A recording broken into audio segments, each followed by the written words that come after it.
কায়নাতের দরবারে দিল থেকে কৃতজ্ঞতা প্রকাশ করি যে আল্লাহ পাক রব্বুল আলামিন আমাদেরকে সুস্থতার সাথে পবিত্র জুমার দিনে মসজিদে এই মুহূর্তে উপস্থিত রেখেছেন। সকলে কালিমাতুশ শুকর আদায় করে বলি আলহামদুলিল্লাহ। মুআজ্জিজ হাজিরিন ইকরাম, আমাদের দেশে বিশ্বে বিভিন্ন ধরনের ঘটনা চলমান, ট্রেন্ডিং। আমরা আলোচনা কোন দিক করব? বিভিন্ন বিষয় আমাদের সামনে, আমাদের মস্তিষ্কে, ব্রেনে, আমাদের চিন্তার জগৎকে প্রভাবিত করে। দেখেন, গাজার যুদ্ধ বন্ধ হলো, আবারও মানুষ মারছে। কিসের যুদ্ধবিরতি, কিসের কি? কোনো নিয়ম কারণের তোয়াক্কা নেই।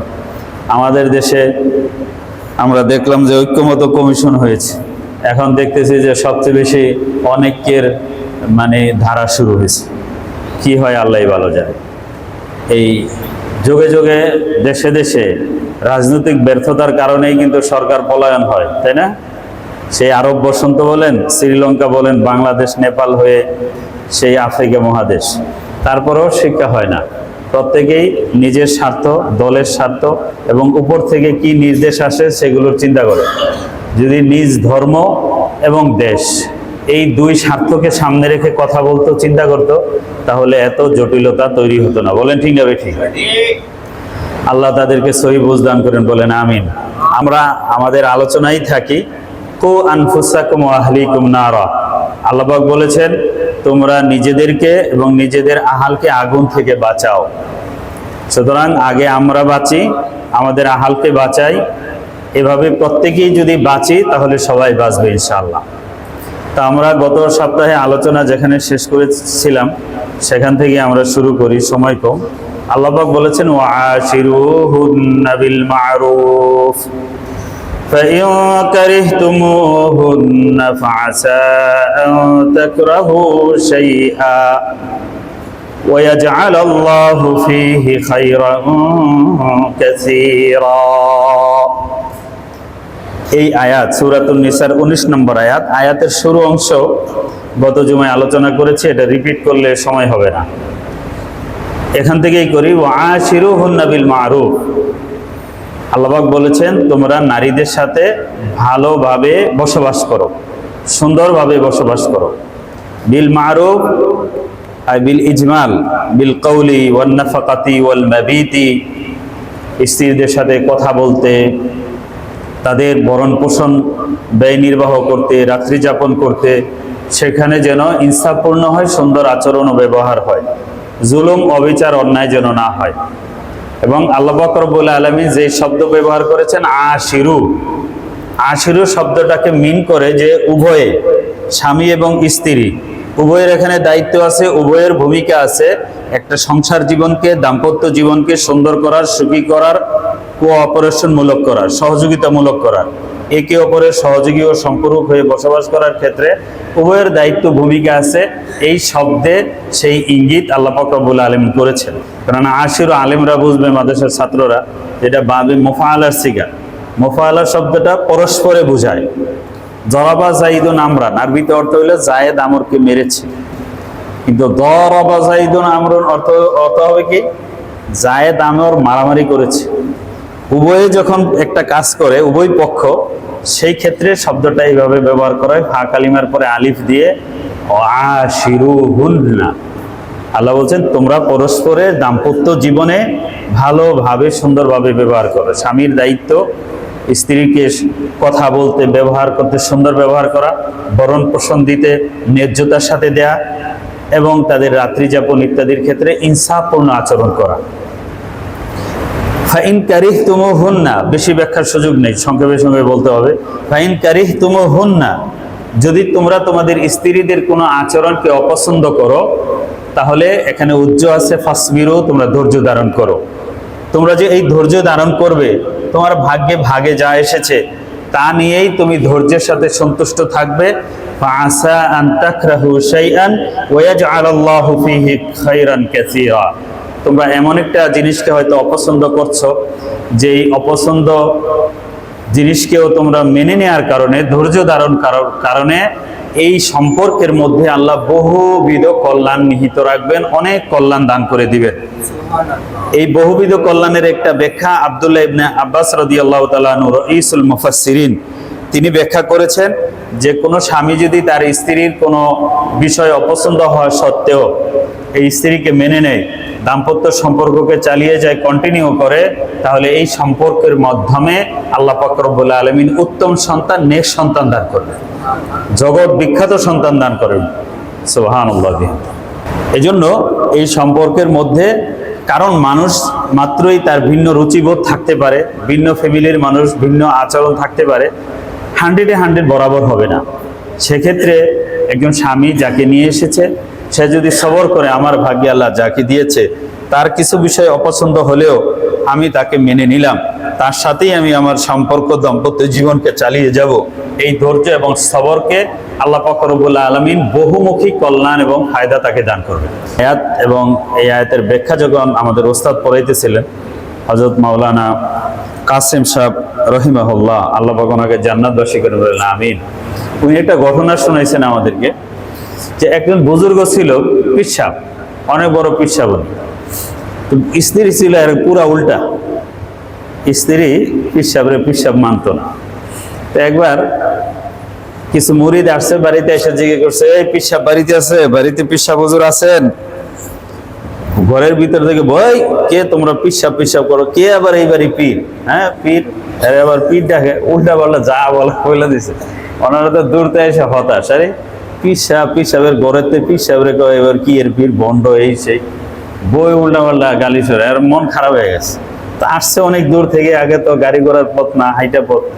তখন আসার পর উনি সবর করে আসে, যে পীর সাহেব কোথায় গেছে আসুক, ওনার সাথে সাক্ষাৎ না করে যাব না, যেখানে গেছে আসবে, তো ঘরে থাকলে তো আওয়াজ দিত। তো দেখা গেল সারাদিন পরে যখন বেলা গড়িয়ে প্রায় বিকেল, এই সময় পীর সাহেব একটা ইয়ের মধ্যে বাঘের উপরে লাকড়ি নিয়ে বাঘের কান দইরা বাঘের ঘোড়া বানায়া সাওয়ার হয়ে আইসে বাড়ির সামনে উঠানে নামছে, বাড়ির কাছে এসে বাঘ লাকড়িগুলো নামাই দিয়া বাঘ দৌড়ে বনে চলে গেছে। তো এই অবস্থা দেখে তো মুরিদদের আরো ভক্তি বিশ্বাস বাড়ছে যে একটা ভাগ পীর সাহেবকে এনে দিয়ে গেছে। মানে পীর সাহেব বনে গেছে লাকড়ি সংগ্রহ করতে করতে করতে যখন বোঝা বড় হয়ে গেছে, সন্ধ্যা হয়ে গেছে, বাড়ি ফিরবেন, একটা ভাগকে ডাক দিছে, ভাগ লাকড়ি বহন করে এনে বাড়িতে দিয়ে গেছে। অথচ ভাগ কি করে? মানুষ খায়। তখন পীর সাহেব তাদের চেহারা অ্যাটিটিউড দেখে বুঝতে পারছে যে তাদের সাথে কি ব্যবহার করা হয়েছে। কি হুজুর, আমরা আসছি আপনাদের এনে ঘরে ডাক দিতে, আচ্ছা বুঝছি হুজুর, তাহলে কিভাবে আপনি কিভাবে সংসার করেন এরকম স্ত্রী নিয়ে? দেখো, আল্লাহ পাক রব্বুল আলামিন বলছেন, ফাআসা আন তাকরাহু শাইআন ওয়া ইয়াজআলাল্লাহু ফীহি খায়রান কাসীরা। তোমরা এখানে যদি সবর করো, আল্লাহ পাক রব্বুল আলামিন তোমাদেরকে অনেক কল্যাণ দান করবেন। বলে যে এই পাগলিটা আমার ঘরে আসছে, এখন আমি যদি আরেক জায়গায় বিদায় করে দিতে পারি, সে গিয়ে আরেকজনকে জ্বালাবে। আসছে বলা আমার ঘরেই থাক, আমারই জ্বালাক, আমি সবর করে নিছি। আমি ঘরে সবর করার কারণে, ঘরের ভাগের আক্রমণকে আমি মেনে নেওয়ার কারণে বনের ভাগকে আমার বশ্য বানায় দিছে। বলেন সুবহানাল্লাহ। এখন বনের ভাগ আমার কথা শুনে, বাইরের হিংস্র প্রাণীরাও আমার কথা শুনে আমার তাবেদারি করে। বলেন সুবহানাল্লাহ। এই আয়াতের তাফসীর পড়ানোর সময় আমাদের ওস্তাদ আমাদের এই ঘটনাটা শোনাইছে। তো এরকম অসংখ্য ঘটনা আছে যে মানুষ যখন ঘরের অসুবিধাকে মেনে নেয়, আল্লাহ পাক রব্বুল আলামিন অন্য দিক থেকে তাকে দিয়ে দেন। এটি আল্লাহর নিজাম। একদিকে মানুষ সবর করলে আল্লাহ পাক অন্য দিকে তাকে পোষায় দেন, অন্যদিকে আল্লাহ কি করেন? পোষায় দেন। হাদিসে আছে, একজন মুমিন হাঁটতেছে, চলতেছে, পায়ের মধ্যে উষ্টা খেয়ে ব্যথা পাইছে। ব্যথা পাওয়ার পরে সে সবর করছে।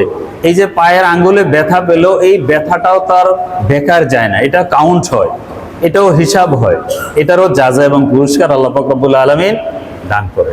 এই জন্য যে সবাই যদি ঘরে মানে জিততে চায়, সবাই জিততে চাইলে শেষে কেউ জিততে পারে না, সবাই হেরে যায়। বলেন ঠিক না ভাই? ঠিক। এই জন্য কি করতে হবে? এখানে ইসলামের গাইডলাইনগুলো আমাদেরকে মানতে হবে।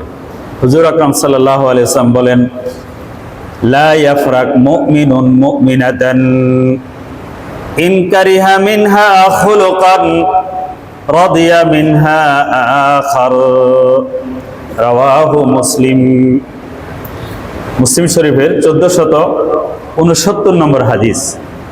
লা ইয়াফরাক মুমিনুন মুমিনাতান, কোন মুমিন যেন কোনো মুমিন স্বামী যেন তার স্ত্রীর প্রতি বিদ্বেষপূর্ণ না হয়। ওয়াইন কারিহা মিনহা খুলুকান, অন্য বর্ণনায় আছে ওয়াইন সাখিতা মিনহা খুলুকান, যদি স্ত্রীর কোনো বৈশিষ্ট্য, কোনো গুণ, কোনো স্বভাব চরিত্র তার অপছন্দ হয়, রাদিয়া মিনহা আখার, নিশ্চয়ই তার অন্য কোনো গুণের প্রতি সে সন্তুষ্ট। একটা বিষয়ের প্রতি একেবারে রাগান্বিত হইয়া তেলে বাগানো জ্বলিয়া বিরাট ঝগড়া, সংসার বিচ্ছিন্ন করে দেওয়া, এটা যেন মুমিন না করে। কারণ এই মহিলার একটা বিষয় তার অপছন্দ হচ্ছে, সে যদি খুঁজে খেয়াল করে দেখবে আরেকটা জিনিস কিন্তু অবশ্যই তার মধ্যে ভালো আছে, তখন তার উচিত আরেকটা ভালো গুণের দিকে খেয়াল করা, যে তার এই জিনিসটা উদাসীন, এই জিনিসটা সে খারাপ করে, কিন্তু আরো 2-4টা জিনিস, 10টা জিনিস তো ভালো আছে। এই সময়ে যেন সে এইদিকে না দেখে ওই আরো যেই কয়টা ভালো জিনিস আছে সেটাকে দেখবে। কারণ 100-এ 100 তো হবে না, 100-এ 80 হইলেই তো যথেষ্ট, তাই না? 80 হইলেই লেটার মার্ক, স্টার মার্ক, কি গোল্ডেন প্লাস। সুতরাং এই 100 চাইলে হবে না। কোন মুমিন স্বামী যেন তার স্ত্রীর প্রতি লা ইয়াফরাক, বিদ্বেষপূর্ণ না হয়। ইন কারিহা মিনহা খুলুকান রাদিহা মিনহা আখার, একটা তার অপছন্দ হইলে আরেকটা পছন্দ হবে, সেই জিনিসগুলো যেন সে দেখে। হুজুর সাল্লাল্লাহু আলাইহি ওয়াসাল্লাম বলেন ওয়াইন ইসতামতা'তা বিহা ইসতামতা'তা ওয়া ফিহা আইওয়াজ, স্ত্রীর মধ্যে বক্রতা আছে, এই বক্রতা সত্ত্বেও সে চাইলে তাকে নিয়ে সংসার, ঘর সংসার করতে পারে, যদি তার অন্য ভালো গুণগুলো দেখে। আমি আপনাদেরকে এই প্রসঙ্গে মুসলিম শরীফ এবং বুখারী শরীফের আরেকটি হাদিস শোনাই। বুখারী শরীফের 3331 এবং মুসলিম শরীফের 1468 নম্বর হাদিস। হাদিসটিও আবু হুরায়রা রাদিয়াল্লাহু তাআলা থেকে বর্ণিত। আন আবি হুরায়রা রাদিয়াল্লাহু তাআলা আনহু قال قال رسول الله صلى الله عليه وسلم استوصوا بالنساء فإن المرأة خلقت من ضلع وإن أعوج شيء في الضلع أعلاه فإن ذهبت تقيمه كسرته وإن تركته لم يزل أعوج استوصوا بالنساء। হুজুর সাল্লাল্লাহু আলাইহি ওয়াসাল্লাম বলেন, হে পুরুষেরা, হে মুমিন পুরুষরা, তোমরা নারীদের সাথে সৎ ব্যবহার, ভালো ব্যবহারের উপদেশ আমার কাছ থেকে গ্রহণ করো, তাদের সাথে সুন্দর আচরণ করো, তাদের সাথে কঠোর হয়ে তুমি পারবে না, কোমল এবং মোলায়েম হও। ফাইন্নাল মারআতা খুলিকাত মিন দিলাইন, কেননা নারীদেরকে বক্র হাড় দিয়ে তৈরি করা হয়েছে, নারীদেরকে বাঁকা হাড় দিয়ে তৈরি করা হয়েছে। নারীদেরকে আদম আলাইহিস সালামকে বানানো হয়েছে কোথায়? জান্নাতের বাইরে, মাটি দিয়ে আল্লাহ পাক রব্বুল আলামিন বানাইছেন। 120 বছর মাটি কাদা করে রাখছেন, আবার শুকাইছেন, আবার ভিজাইছেন। এভাবে আদম আলাইহিস সালামকে আল্লাহ পাক রব্বুল আলামিন 120 বছর সময় লাগায় 40 বছর 340 বানাইছেন।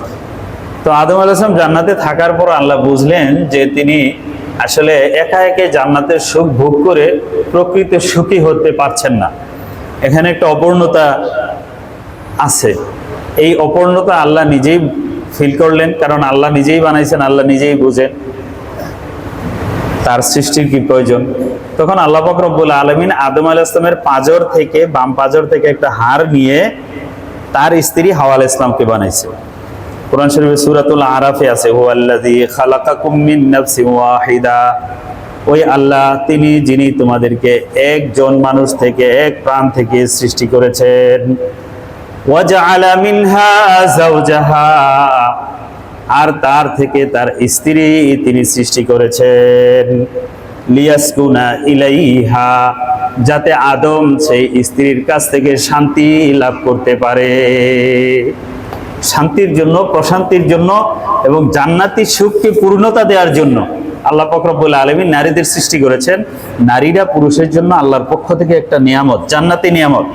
এই জন্য মহিলাদের স্বর্ণ অলংকার, রেশমি, সিল্ক এগুলো তাদের জন্য জায়েজ, কারণ জান্নাতে এগুলো জায়েজ। যারা জান্নাতের সৃষ্টি তাদের জন্য এটা জায়েজ। আমরাও যখন আবার জান্নাতে যাব, আমাদের জন্য তখন স্বর্ণ এলাও হয়ে যাবে, এখন জায়েজ নেই।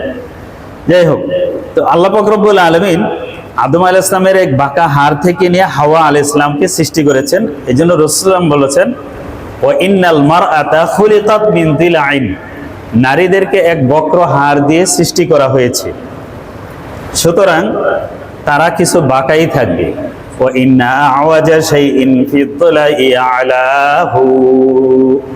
আর বক্রতার মধ্যে উপরের অংশটা বেশি বাঁকা থাকে, উপরের অংশটা বেশি বাঁকা থাকে, এর অনেকগুলো ব্যাখ্যা আছে। বক্রতার মধ্যে উপরের পাঁজরের হাড়টা একটু বেশি বাঁকা না, নিচের গুলো হচ্ছে নিচেরটা একটু বড় জায়গা নিয়ে, উপরের হাড়গুলো দেখবেন মানুষের যখন কঙ্কাল দেখে থাকলে দেখছেন যে উপরের হাড়গুলো বেশি বাঁকা।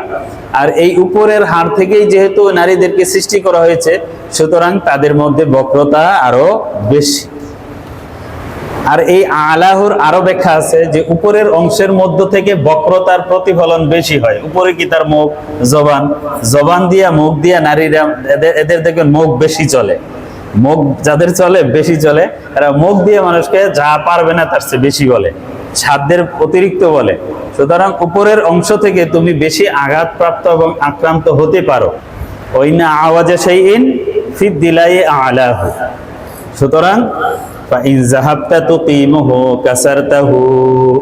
তুমি যদি ওই বক্রতাকে সোজা করতে চাও তাহলে সোজা করতে পারবে না, তুমি তা ভেঙে ফেলবে, ভেঙে যাবে। কারণ তাকে জন্মগত সৃষ্টি যেটা বেঁকা, এটা কি একেবারে সোজা করা যায়? সোজা করতে গেলে সেটা ভেঙে যাবে।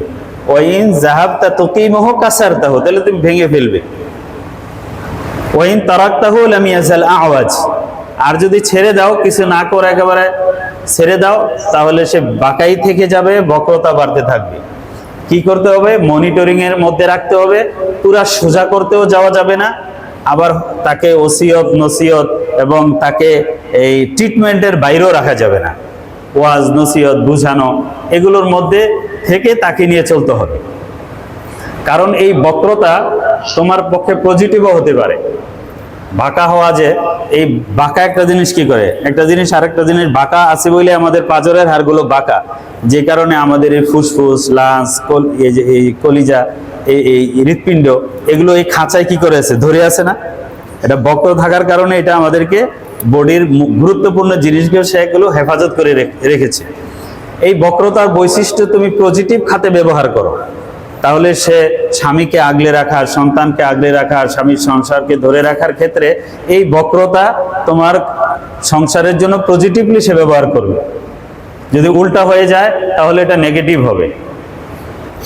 ওমরের শক্তি ছিল ইসলামের বিপক্ষে, সেই শক্তিটা আল্লাহ নবীর মাধ্যমে এটা ইসলামের পক্ষে হয়ে গেছে, তখন তিনি এই শক্তিকে ইসলামের পক্ষে ব্যবহার করেছেন। তোমাদের স্ত্রীদের যে বক্রতা, সেটা যেন তোমাদের পক্ষে ব্যবহার হয়, সেজন্য তাকে বুঝায়া শোনায়া মানায়া তোমরা পজিটিভলি সেটাকে ব্যবহার করো। এটাকে সোজা করতে যেও না, তাহলে ভেঙে ফেলবে, এই সংসার টিকবে না, সংসার বিচ্ছিন্ন হয়ে যাবে। আবার ছেড়ে দিলেও হবে না, তাকে বোঝানোর মাধ্যমেই চলতে হবে। এটা হলো কোরআন এবং হাদিসের নির্দেশ এবং নীতিমালা। আশরাফ আলী থানভী রহমতুল্লাহি আলাইহির এক মুরিদ আয়েশা অভিযোগ করছে, হুজুর আমার স্ত্রী ঘরের গেলেই এমন দুর্ব্যবহার, বকা জকা যা তা শুরু করে, এটা একেবারে ধৈর্য সহ্যের বাইরে, কি করি হুজুর? তখন ওনাকে একটু কিছু ট্রিটমেন্ট দিচ্ছেন উনি। হাকিমুল উম্মত বলা হয় ওনাকে, আশরাফ আলী থানভী রহমতুল্লাহ আলাইহিকে। উম্মতের ডাক্তার, মানুষের ফ্যামিলিগত বিষয়, রুহানি বিষয়, অনেক বিষয়, এমনকি শারীরিক অনেক বিষয়ে উনি চিকিৎসা দান করছেন। এজন্য ওনাকে হাকিমুল উম্মত উপাধি দেওয়া হয়েছে। উনি বুদ্ধি দিলেন, তাকে একটা পরামর্শ দিলেন যে তুমি যখন ঘরে ঢুকবা, ঢুকার আগে একটা মরাকাবা করা, একটু নিজের ব্রেনের সাথে একটু বোঝাপড়া করবা যে আমি এখন ঘরে ঢুকবো, ঢুকলে আমার ঘরে একটা পাগলা কুকুর আছে, আমার উপরে একেবারে ঝাঁপায়ে পড়বে, হামলে দিয়ে পড়বে, আমি ধৈর্য ধারণ করে থাকতে হবে, আমি দাঁতে কামড় দিয়ে থাকতে হবে, আমি উত্তর দিব না। কারণ কি, কুকুরের কাজ কুকুর করেছে, কামড় দিয়েছে পায়, তাই বলে কি কুকুরকে কামড়ানো মানুষের শোভা পায়? এই কবিতার উপর আমল করতে হবে, এখন কিছু উত্তর দেওয়া যাবে। তো ঘরে ঢুকছে, যথারীতি স্ত্রী তার বোমা বর্ষণ, মিসাইল নিক্ষেপ যা করার শুরু করছে। তো অপর দিক থেকে আর আজকে কোনো পাল্টা মিসাইল নিক্ষেপ হয় না, সে আর কিছু বলে না, চুপচাপ মিটিমিটি হাসে। ওই যে সে মোরাকাবা করছে যে ঘরে একটা কুকুর আছে, সে এরকম করবেই, অতএব সে চুপ। তো বউ কিছুক্ষণ বলে আর মজা পায় না, কারণ রিপ্লাই না আসলে আর কতক্ষণ করা যায়, তাই না? মজার পায় না। তো পরের দিনও তাই, 2 দিন পর বলতে, ব্যাপার কি, আমি কিছু বললে তুমি কিছু বলো না, কারণ কি হয়েছে তোমার? তখন বলছে যে আশরাফ আলী থানভী রহমতুল্লাহ আলাইহি রাহিমাহুল্লাহ, তো আশরাফ আলী থানভী আমাকে এই বলে দিছে, আমি ওটার উপর আমল করতেছি। তখন স্ত্রী তো দেখছে, কিরে আমি এরকম করলে তাহলে তো আমি তো সেই কুকুরটা হই। সুতরাং এটা সেই যখন এক পক্ষ শুরু করে, তখনই মনে হয় আমি তো আশরাফ আলী থানভীর কথার মতো ঘরের সেই কুকুর। এই করতে করতে মজা পায় না, আস্তে থেমে গেছে। থেমে যেতে যেতে এক সময় এই ঘরের ঝগড়া মিটে গেছে।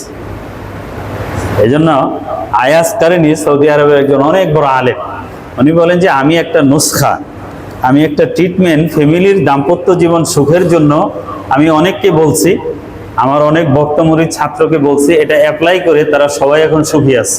আমাকে অনেকে এটার তারা ভালো ফলাফলের দিছে। সেটা কি, যে ঘরের মধ্যে যদি স্বামী স্ত্রীর কোনো বিষয়ে লেগে যায়, স্বামীর উচিত প্রথম ধৈর্যের সাথে বীরত্বের পরিচয় দেওয়া। বীর ওই ব্যক্তি যে তার নিজের রাগকে হজম করতে পারে, যে আমি তো ঘরের কর্তা, হ্যাঁ আমার উপরে কথা কইব, একেবারে আমি সোজা করে দিব, বউ আমার কথা শুনতে হবে, নাইলে ঘর ছাড়তে হবে, এরকম না। ওই সময় তুমি, উনি বলছেন আয়াজ কারিনী চুপ থাকো, শোনা, হ্যাঁ ঠিক আছে, আরে আমারই ভুল হয়ে গেছে, আমারই দোষ, আমারই সব অপরাধ, হ্যাঁ লা হাওলা ওয়ালা কুওয়াতা ইল্লা বিল্লাহ, নাউযুবিল্লাহ, আমি ভুল করছি। করতে করতে তুমি মেনে নাও সব দোষগুলো, তখন আস্তে আস্তে দেখবা তোমার বউ ঠান্ডা হয়েছে।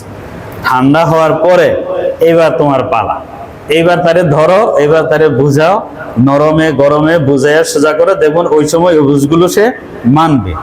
কিন্তু তাকে থামাইতে গেলে সেও থামবে না, কারণ তো খলিক না মিন দিলাইন, সে তো বক্র হার দিয়ে সৃষ্টি। আর তুমি যদি এখানে জিততে চাও, তাহলে এই উভয়ে জিততে চাইলে কেউ জিততে পারবে না। জাহাবটা তুকিমহ কাসারতাহু, তাহলে ভেঙে ফেলবে, সংসার তোমার ভেঙে যাবে। স্বামীর এই ভূমিকাটা উনি বলছেন যে স্বামীকেই নিতে হবে, সে প্রথম চুপ থাকবে, তাকে বলতে দিতে হবে সে জিতুক, পরে সময় মতো তাকে সোজা করতে হবে, হারাইতে হবে, তার দোষগুলো বলতে হবে, তখন সে নিবে। কিন্তু রাগের মাথায় কেউ কাউকে কি নিতে পারে না। স্ত্রীদের কাছে কোনো সময় হারা, এটাও রাসূলের সুন্নাত শিক্ষা।